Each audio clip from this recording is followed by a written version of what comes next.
In the run-up to the first China-Central Asia Summit, Kassym-Jomart Tokayev, the president of Kazakhstan, sat down with Leaders Talk for an exclusive interview.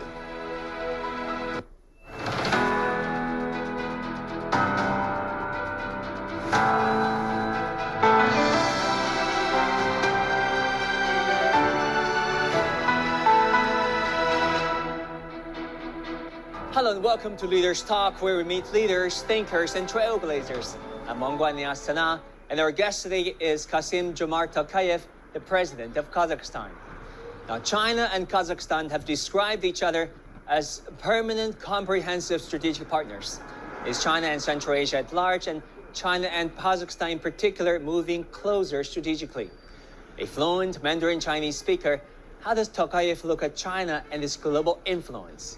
Here's my conversation with President Tokayev. President Tokayev, thank you so much for this opportunity. It's an honor to have you on Leaders Talk on China Media Group. It's my pleasure. President Tokayev, you are president of this country. You're also author of 10 books on international relations. You repeatedly said that you wanted to build a new Kazakhstan with fairness at the center of it all. How would you summarize your philosophies of governance? Where do you want to take Kazakhstan? I want to put my country just in the center of the Eurasian continent. Kazakhstan plays a very important role in bridging up trade routes, international relations on this part of the world. So Kazakhstan is a very important country. I believe that Kazakhstan's future must be bright. That's why I put my all efforts in order to promote further development of Kazakhstan as an advanced country with a very developed economy. President Tokayev, Kazakhstan has a very, very unique location. Has been called many different things over the years. Some scholars say Kazakhstan, quote unquote, holds the key to a new geopolitical balance in Eurasia. Others call it a diplomatic bridge between the East and the West. How would you describe the role of Kazakhstan in today's geopolitical realities? Kazakhstan is a territory of peace and friendship. Diplomatically, it means that we want to host international forums, conferences, to bring all the peoples who strongly believe in constructing peaceful bridges between so many conflicting nations together. That's why Kazakhstan's future in the contemporary world is becoming increasingly important. On many occasions, Mr. President, you talk about the fact that you wanted to build this balanced, multi-directional foreign policy. First of all, how would you define this balanced multi-vectorism or multi-directionism? It means that we want as many friends around the world as it's possible. And on the international arena, we are highly responsible as far as safety, security are concerned. So I believe that Kazakhstan will be successful in pursuing this kind of foreign policy. It is our historic destiny to be peaceful, to benefit from a friendly relationship with all countries. First of all, with our immediate neighbors, where China plays an extremely important role. But the reality is, Mr. President, Kazakhstan is the world's largest landlocked country that borders great powers. And also, if you think about the fact that Kazakhstan has complex relations with many countries who are currently involved in geopolitical tensions, does that make Kazakhstan's pursuit of balanced, multi-directional foreign policy more difficult? Yes, from time to time, it becomes increasingly difficult. But at the same time, we strongly believe and we are committed to pursuing this balanced, multi-directional foreign policy. You are right, Kazakhstan is a huge country in terms of its territory. But at the same time, of course, it's important to ensure our environment, political environment, to be very friendly to our economy. Let's talk about China. Kazakhstan relations. This relationship has been described by both sides as permanent, comprehensive strategic partnership. This is very unique in China's foreign policy. Actually, I learned that you are personally invested in the coining of this term. Can you tell us the thinking behind it, and how would you position China in Kazakhstan's current foreign policy? China plays a very important role in our foreign policy. In September 2019, I went to China to pay a state visit, and we had excellent talks with Chairman Xi Jinping, and we agreed to pursue mutually beneficial policy of bringing our peoples together. It means that we should enjoy strategic partnership, eternal friendship between both countries. I think that it is very much in the interests, in the long-standing interests of the Kazakh people. And I'm very much committed to this kind of policy. And of course, we have no doubts about the importance of having strategic partnership with our immediate neighbor, China. But if you think about the word eternal, some would say this is the tall order, given the geopolitical realities. Are you confident that this relationship can be eternal? Yes, because as I've already said and mentioned, we are both immediate neighbors. So it's our historic destiny. And my task as president of this country to make sure that this friendship will obtain a solid basis and will be mutually beneficial politically and, of course, economically. Let's talk about President Xi. You greeted the Chinese president. You met with him during his state visit last September. It was his first state visit since COVID. Looking from the pictures, it was a very cordial and warm relationship between you and him. You spoke Chinese with him. What do you think of him as a leader, and what do you think of his governance and policies? I believe that Chairman Xi Jinping is a great leader of China, and he'll be leading China for the bright future without any hesitations. I have a huge respect to him as president of China. We enjoy a trustful relationship, I may say so. And I believe that this kind of personal relationship between both of us will be continuously developing because it's in the interests of both countries. He's a very wise man, very polite, very cordial, as you said. So I think that we'll be enjoying this kind of mutual personal relationship in order to make sure that the overall cooperation between both Kazakhstan and China eventually will become more successful. There have been a number of Chinese proposals over the years, including building a community of shared future, a global security initiative, global development initiative, and also global civilizations initiative. How do you look at those initiatives proposed by President Xi and by China? I regard them very positively. I think that it's a real contribution to building a more predictable world in the future. And in general, of course, Kazakhstan supports the initiatives put forward by President Xi Jinping. I have no doubts about the positive impacts on developing the world, which must be free of discrimination, of sanctions, of pressure. So the world must be full of good spirit, friendship, and cooperation. And President Xi said that China's development path, which has been recently summarized as the Chinese path to modernization, it demonstrated that modernization doesn't necessarily mean westernization. Looking at it as an international relations expert, as a diplomat, as a leader of a country, what do you make of it? What do you think of the Chinese path to modernization?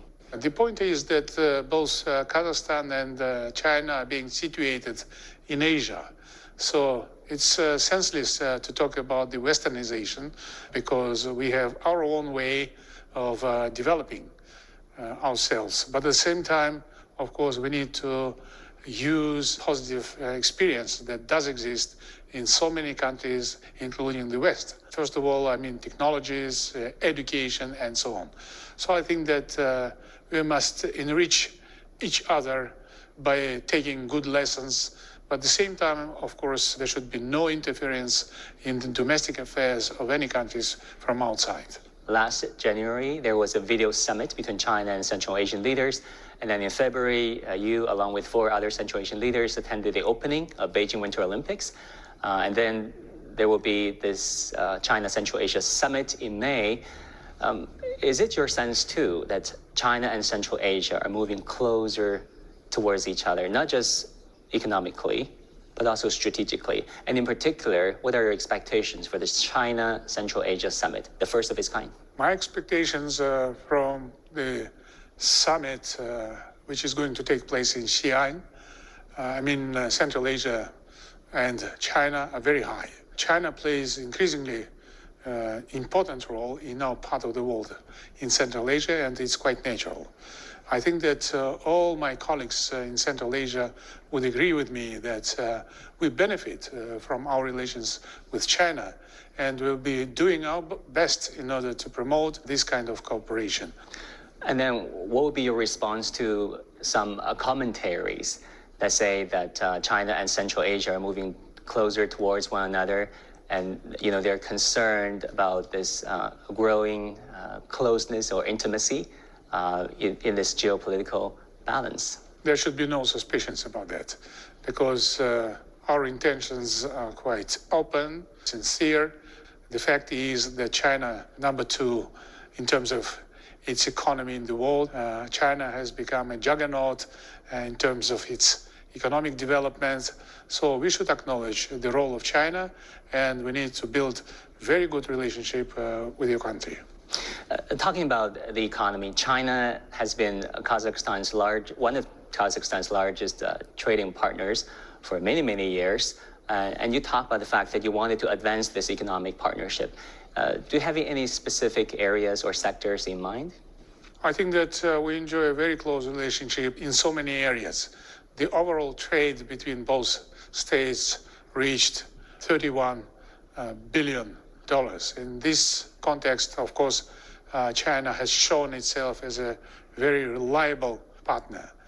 We are ready to develop as many areas of mutual cooperation as it's possible in the future.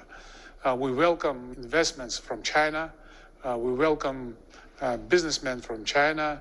And I think that we'll be hosting them very well here in Kazakhstan. I strongly believe, it's my personal belief as president of this country, that the Chinese investors are very good. There is joint program on vocational training.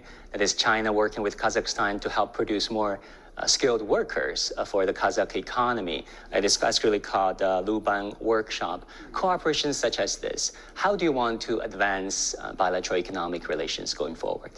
We have excellent results as far as economic cooperation is concerned, but we need to go forward. That's why I'm hopeful about my future visit to Xi'an, which is a cradle of the Chinese civilization. And I believe that we need new agreements, new deals, because we shouldn't stay just on the ground and wait for some results to come. I think that we need to take efforts to push forward our economic ties in this complex world. And I would like to say that I'm very much committed to developing cooperation and friendly ties between the youth of both countries. The younger generation must know about each other quite well. That's why we should inspire them, encourage them to have more exchanges. And you just mentioned Luban. He's a very well-respected craftsman. Yes, I know quite a lot of stories about him. So, of course, here we'll be promoting the creation of Luban masterships. And what do you think this spirit of Luban can help and inspire workers on both sides? How do you think this can actually help bilateral relations to advance? It's one of the bridges that may play a stimulating role in promoting our bilateral cooperation. I just mentioned about the exchange of views. I should mention the exchange of those people who represent the cultures of our two countries, sportsmen, and so on and so on. Like ping pong or table tennis? Yes, we welcome ping pong masters from China to come. About 3 or 4 years ago, there was a big tournament here on table tennis, and such famous and outstanding players like Ding Ling and others came here to show their art in table tennis, and we appreciate it, of course. 10 years ago, it was in the hall behind me here in Nazarbayev University, where the Belt and Road Initiative was first proposed by Chinese President Xi Jinping. 10 years on, this program has generated a lot of headlines and debate around the world. 千百年来，在这条古老的丝绸之路上，各国人民共同谱写千古传颂的友好篇章。为了使欧亚各国经济联系更加紧密，相互合作更加深入，发展空间更加广阔，我们可以用创新的合作模式，共同建设丝绸之路经济带。In the course of 10 years of development, the Belt and Road Initiative has helped alleviate poverty in many regions and kickstart economic growth by facilitating trade and creating jobs. The BRI was first proposed by China, but it has become a mega project that has ripple effects around the world. Mr. President, we're marking the 10th anniversary of the BRI. How do you look at the merits of the BRI and what do you think has brought to your country? It's a very promising mega project, and Kazakhstan strongly supports the concept which has been elaborated here 10 years ago by President Xi Jinping. This project may bring a lot of benefits for so many countries. So Kazakhstan plays a crucial role in implementing this project. It's a fact because 2 of the 6 main corridors went through Kazakhstan. Yes, and it's very much good that both Kazakhstan and China share the same language as far as the implementation of this concept is concerned. It's one of the solid bases of our mutual cooperation and shared view on what is happening outside of both countries. Yeah, if you think about the fact that China Railway Express, for example, that is going through Kazakhstan, played a crucially important role during COVID because it's one of the very, very few corridors that delivered life-saving medicines, masks, ventilators to those in need to save lives. Yes, we have been very much close during the pandemic, and I appreciate the support which has been provided by China in this very difficult time. So we proved to be friends, real friends. At the same time, of course, as soon as the pandemic is over, I am hopeful about the future trade between both countries. And I think that we have a lot of opportunities, a lot of potential to develop further our mutual trade. And also another very important regional organization that is taking a global importance is Shanghai Cooperation Organization. And this year, Kazakhstan will assume the chairmanship of SCO. How do you look at its role in the evolving geopolitical landscape? And what do you think a chairmanship from Kazakhstan can bring to this organization? The Shanghai Organization for Cooperation has proven to be a very promising, a very influential organization. And it's about China, which has greatly supported the Shanghai Organization for Cooperation from the very beginning. This organization has started its activities in Shanghai in 1996. And as foreign minister of this country, I have been participating in the launching ceremony. So I'm proud to have been involved in the activities of the Shanghai Organization for Cooperation from the very beginning. And of course, Kazakhstan as a future chairman and host country of the summit of this organization will be doing its utmost in order to increase the potential of SCO. And I believe that this organization, as I have already said, became a very famous, a very influential one in the current world.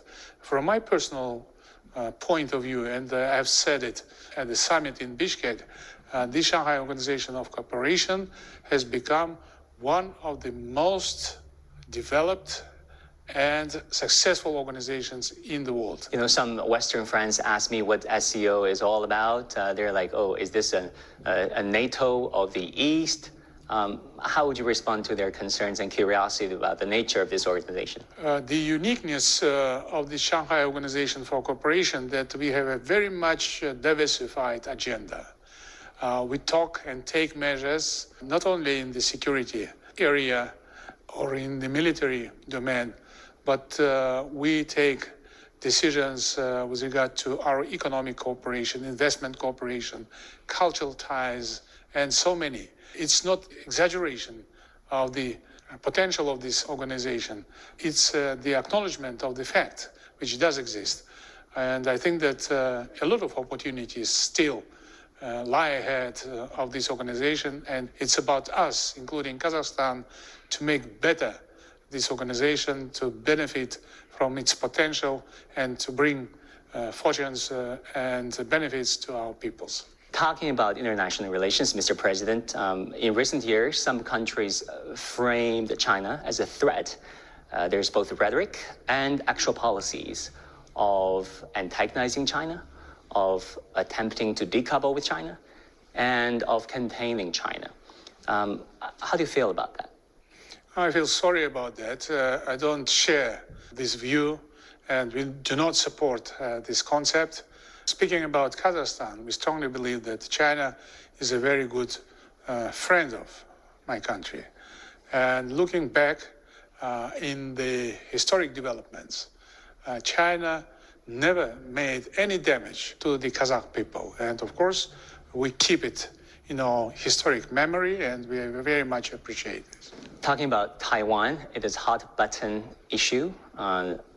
Actually, you recently said that, actually said it on many occasions, that it is very important to uphold territorial integrity for all countries. Recently, you rejected calls for Taiwan independence. Can you elaborate? We believe that it's a question which should be absolutely clear to everybody in the world. Taiwan is a part of China. So the principle of the territorial integrity of all states has been fixed in the Charter of the United Nations, which must be respected.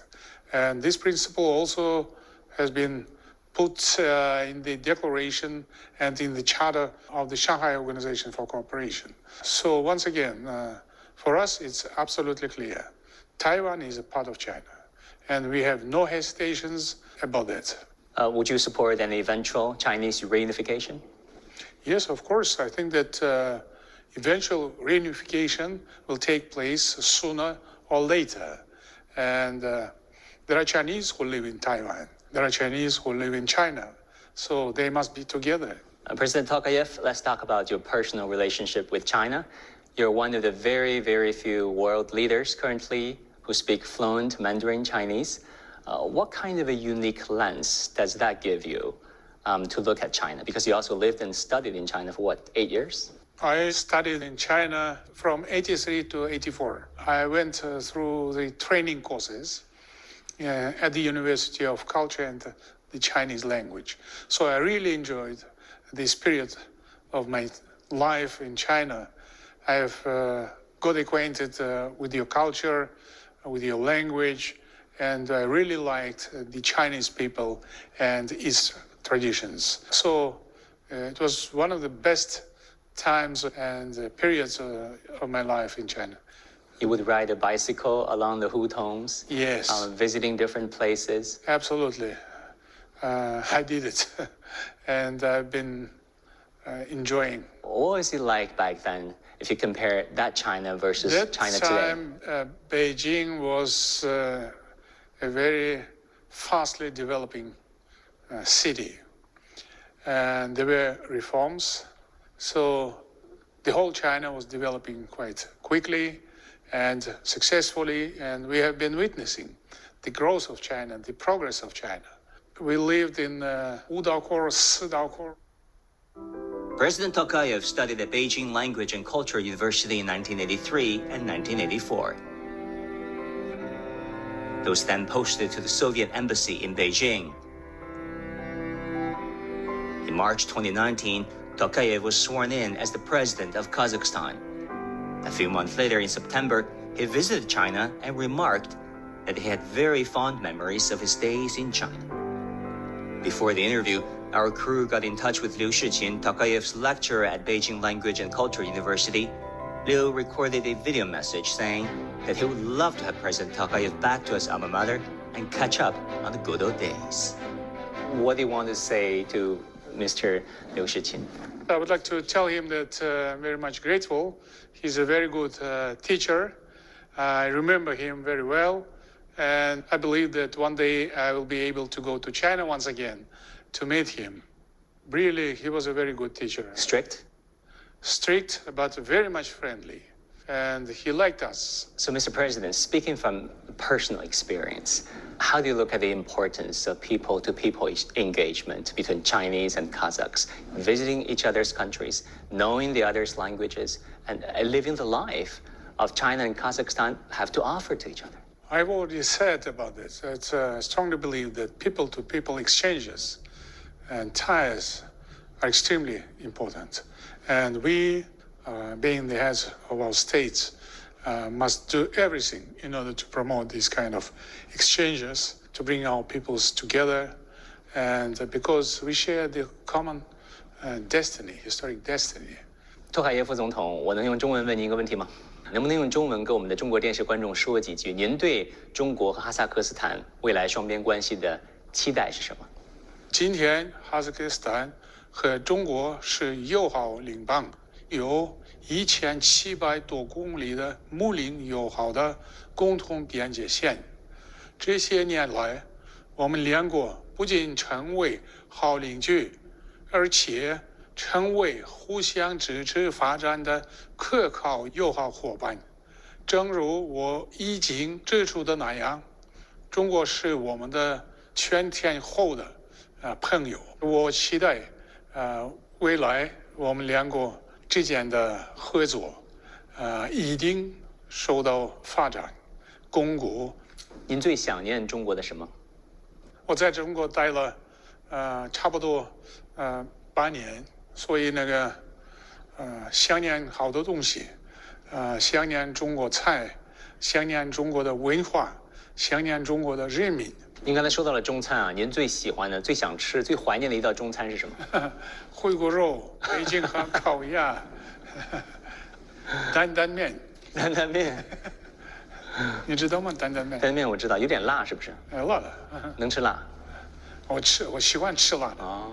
您最喜欢的中国诗歌或者是文学作品是什么？在中国的进修的时候，我们看了那个鲁迅的作品。鲁迅的作品，我相信是符合全世界多数人的兴趣。President Tokayev, thank you so much for this opportunity. It was my great pleasure to be with you. Thank you, Mr. President. We have a little gift for you. This is from China Media Group. And it's a porcelain from the year of the rabbit this year. The rabbit means agility, upwardness, and upbeat spirit. Thank you. I appreciate it. And I will put it on my display in my office, personal office, okay? And also we have another gift. I know that you're a big table tennis fan. This is a pad signed by a Chinese ping pong tennis world champion. Ma Lin. Ma Lin. Ma Lin, you know him? Yes, of course I know. Like this. Ma Lin. How do you hold it? He plays very well. You hold it like this? Yeah, he plays like that. Plays like this. And we wait for you in China. Yes. See you in China.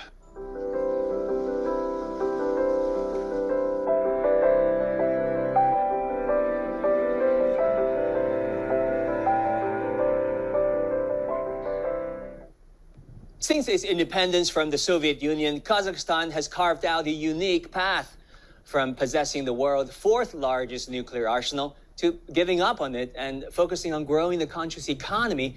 Kazakhstan's story offers a reminder to today's policymakers that is the us versus them style geopolitical confrontation should be a thing of the past. Thank you for watching Leaders Talk. I'm Wang Guan in Astana. I'll see you again next time.